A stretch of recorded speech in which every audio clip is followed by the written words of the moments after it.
Halo semuanya, jadi kembali lagi di video kali ini kita akan membahas salah satu topik pembelajaran kimia yang berhubungan langsung dengan penerapan kita di kehidupan sehari-hari.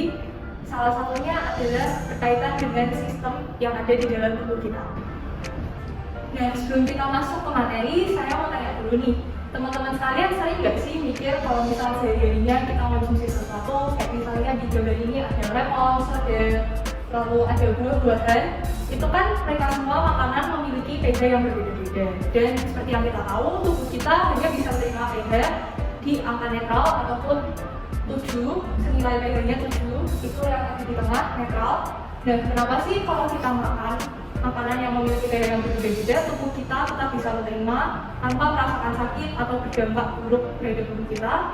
Di video ini saya akan menjelaskan mengenai sistem larutan penyangga yang bekerja di dalam darah kita sehingga tubuh kita tetap bisa menerima makanan-makanan maupun minuman ini tanpa memiliki dampak yang buruk. Nah, jawaban dari pertanyaan sebelumnya, kenapa sih tubuh kita tetap bisa menerima makanan yang memiliki pH yang berbeda-beda? Hal tersebut dikarenakan di dalam tubuh manusia terdapat larutan penyangga yang berfungsi untuk menjaga keseimbangan pH dalam darah kita. Jadi dalam keadaan normal peredaran tubuh atau darah kita tuh memiliki range pH 7,35 sampai 7,45 yang berada di sekitar sini.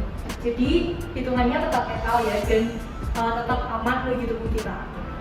Dan tanpa sebelumnya kita sudah tahu kalau di dalam tubuh kita ada larutan penyangga yang bekerja untuk menetralkan pH darah kita. Sekarang kita mau tahu apa sih larutan penyangga itu.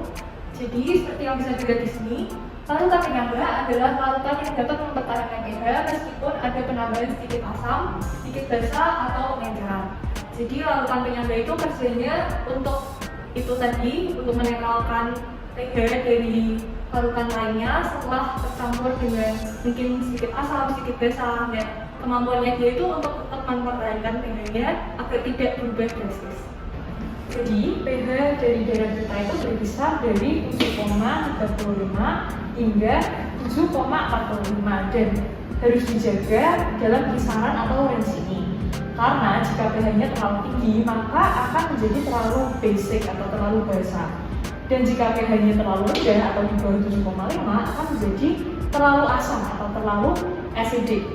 Dan di sini yang menjadi penentu dalam menentukan pH dari darah adalah konsentrasi ion hidrogen yang ada di darah atau pH larutan. Jadi yang menjadi penentu dari pH dari suatu larutan adalah konsentrasi hidrogen yang ada di dalamnya. Jika konsentrasi ion hidrogen rendah, maka larutan tersebut akan cenderung ke arah basa. Namun jika konsentrasi ion hidrogennya tinggi, maka larutan tersebut cenderung ke arah asam. Jadi pH semakin tinggi, konsentrasi ion hidrogen semakin rendah, dan pH semakin rendah, konsentrasi ion hidrogen semakin tinggi. Dan ini terlihat seperti reverse karena memang equation-nya adalah bersifat logarithmic gitu. Dan ini adalah salah satu sistem buffer atau larutan penyangga di dalam tubuh kita. Jadi contohnya ini ada asam karbonat H2CO3 dan dia merupakan asam lemah. Dan perlu diingat-ingat lagi bahwa asam lemah merupakan donatur atau dia bisa memberikan ion hidrogen, dia bisa memberikan H+. Gitu. Jadi dia bisa terurai menjadi ion hidrogen yaitu H+, dan karena di sini sudah plus maka satunya akan menjadi minus. H+ dan HCO3- ion hidrogen dan juga ion bikarbonat. Dan ion bikarbonat di sini bersifat basa lemah. Dan sebaliknya, basa lemah itu bisa berikatan dengan ion hidrogen atau H+ sehingga reaction-nya ini reversible. Jadi bisa berjalan ke sini karena asam bisa terurai menjadi H+ dan HCO3-. Dan sebaliknya, basa lemah, ion bikarbonat ini bisa mengikat dengan H+ dan membentuk asam karbonat gitu. Nah, saat tubuh kita kekurangan ion hidrogen atau dalam arti lain darah kita memiliki pH yang tinggi atau bersifat basa nih, kita kan kekurangan ion hidrogen, maka kita butuh membentuk lebih banyak ion hidrogen untuk meningkatkan konsentrasi ion hidrogen pada darah. Sehingga saat darah kita bersifat basa, maka reaksi akan berjalan ke arah kanan atau kesetimbangannya akan beralih ke arah kanan. Jadi asam karbonat ini akan menguraikan diri menjadi ion hidrogen dan juga ion bikarbonat. Tujuannya adalah untuk membentuk lebih banyak ion hidrogen. Kenapa? Karena untuk menetralisir pH yang tinggi atau basa, kita butuh menambah konsentrasi hidrogen dalam darah kita. Dan sebaliknya, jika kita kelebihan ion hidrogen, yang berarti di mana darah kita itu bersifat asam karena pH-nya rendah, maka ion bikarbonat ini akan mengikat dirinya dengan ion hidrogen supaya bisa membentuk asam karbonat. Namun tujuan utamanya di sini adalah dia bisa mengikat hidrogen supaya menurunkan konsentrasi ion hidrogen di dalam tubuh sehingga bisa menetralisir darah kita yang tadinya asam menjadi lebih netral. Singkatnya, jika darah kita bersifat basa, maka kesetimbangan atau reaksi ini akan berjalan ke arah kanan. Kesetimbangannya akan shift to the right. Jadi karena kita butuh menghasilkan lebih banyak ion hidrogen. Jadi di sini pecah menjadi ion hidrogen dan ion bikarbonat untuk menambah konsentrasi ion hidrogen di dalam darah. Tapi saat darah kita memiliki pH yang rendah atau bersifat asam, maka jalan reaksi akan sebaliknya. Jadi ion bikarbonat akan mengikat dirinya dengan ion hidrogen untuk menurunkan kadar ion hidrogen di dalam darah kita supaya darah kita menjadi lebih netral. Dan ini adalah salah satu sistem buffer yang digunakan di dalam tubuh untuk menjaga pH kita supaya tetap dalam range 7,35 dan 7,45. Tapi sebenarnya ini belum lengkap dan harus ada yang kita tambahkan di dalam sistem buffer ini. Dan berikut penjelasannya. Nah, tubuh kita menggunakan reaksi semacam ini untuk menjaga kestabilan pH dari darah kita dalam rentang 7,5 sampai 7,45. Namun dengan adanya tambahan-tambahan parts-parts lain seperti contohnya air dan juga karbon dioksida. H2O bisa berikatan dengan karbon dioksida untuk membentuk asam karbonat.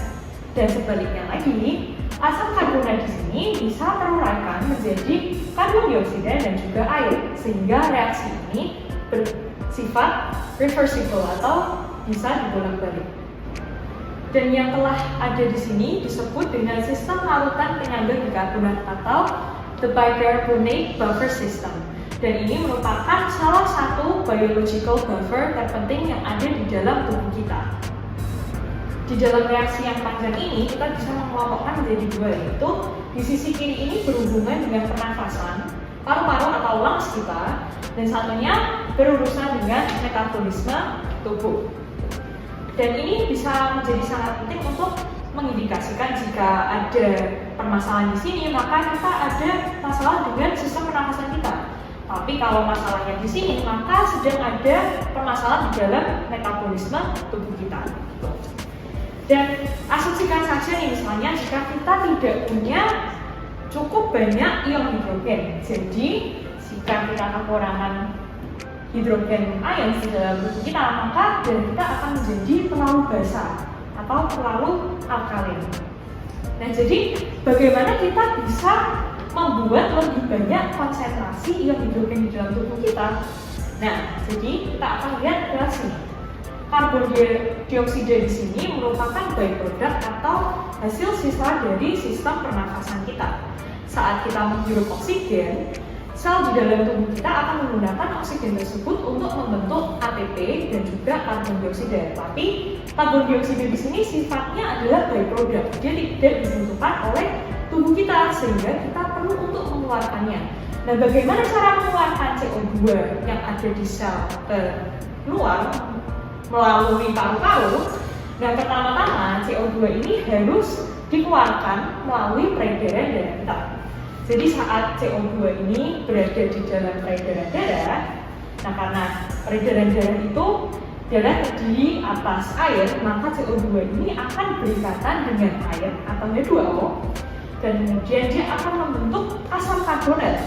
Tapi sekali lagi, karena asam karbonat ini merupakan asam lemah dan dia memberikan ion hidrogen atau H+, dia akan menguraikan dirinya menjadi ion hidrogen dan juga ion bikarbonat, sehingga kita bisa memproduksi lebih banyak ion hidrogen dan menetralisir pH kita yang tadinya bersifat basa menjadi ke arah netral dengan produksi ion hidrogen yang lebih tinggi. Dan salah satu cara untuk menghasilkan lebih banyak ion hidrogen adalah untuk menghasilkan lebih banyak CO2. Dan caranya adalah dengan akumulasi karbon dioksida, di mana kita bisa menahan pernafasan kita. Nah, pertanyaannya sekarang, gimana kalau darah kita itu bersifat sebaliknya nih? Misalnya terlalu asam. Nah, kalau darah kita terlalu asam, berarti konsentrasi ion hidrogen sedang tinggi, sehingga kita perlu menekan jumlahnya untuk lebih rendah. Kita harus reduce amount of ion hydrogen di dalam darah kita, sehingga kesetimbangan dari reaksi ini akan kembali. Tadi kita sudah berbicara yang ke kanan, sekarang kita akan bicara yang ke kiri. Jadi kalau darah kita bersifat asam, hydrogen ions-nya tinggi, maka si ion bikarbonat ini akan banyak mengikat ion hidrogen supaya menjadi asam karbonat, dan kemudian asam karbonat ini akan menguraikan dirinya menjadi air dan juga karbon dioksida. Jadi kesimpulannya, jika darah bersifat basa atau kekurangan konsentrasi H+ atau hydrogen ions, maka alur reaksi itu akan ke kanan untuk memproduksi lebih banyak H+ di sini ya. Jadi alurnya ke sana gitu.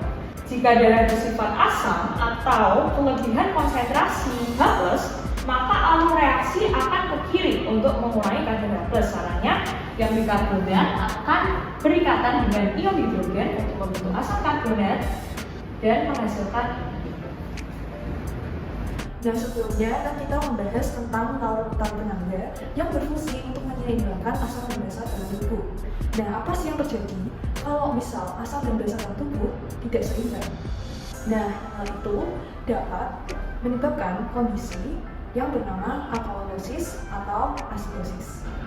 Nah, apa sih alkalosis itu? Jadi alkalosis adalah kondisi di mana kadar pH darah seseorang itu lebih tinggi daripada normalnya. Biasanya itu di atas pH 7,45. Nah, hal ini terjadi karena kelebihannya basa dalam tubuh dan kekurangannya asam dalam darah. Gejala alkalosis biasanya adalah kesulitan wajah, tangan, atau nyeri kepala, letih, dan yang lain-lainnya.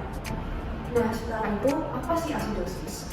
Asidosis adalah kondisi di mana kadar pH darah seseorang lebih rendah daripada normalnya, yaitu di bawah pH 7,35. Hal ini terjadi karena kelebihan asam dalam tubuh dan kurangnya alkali dalam darah.